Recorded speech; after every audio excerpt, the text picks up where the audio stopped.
This morning, the Santa Monica City Council reached a historic agreement with the federal government to close Santa Monica Airport forever on December 31st, 2028.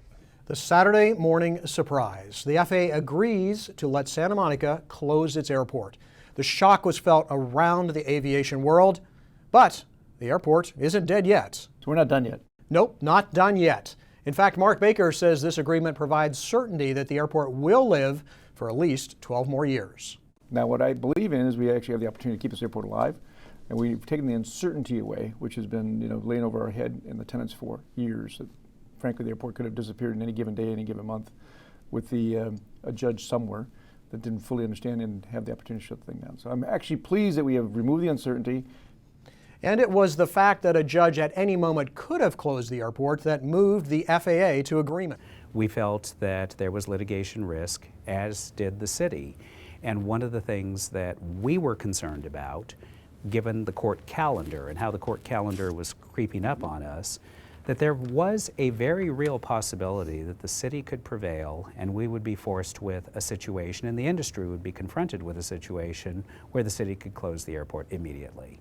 But now the airport stays open for 12 years and the city is obligated to be serious about running it as an airport. The courts have accepted the agreement, and the courts want to ensure that it is going to be abided by. And so our team in Southern California, our airports office, our inspectors, certainly understand what this agreement is about, and we're going to be quite vigilant in ensuring that the terms of the agreement are adhered to. As part of the agreement, the city will be allowed to shorten the runway to 3,500 feet. The city thinks they can do that within months, but as part of the process of shortening the runway, the city has to come to us with a specific proposal. They have to ensure that there are runway safety areas on both ends of the runway.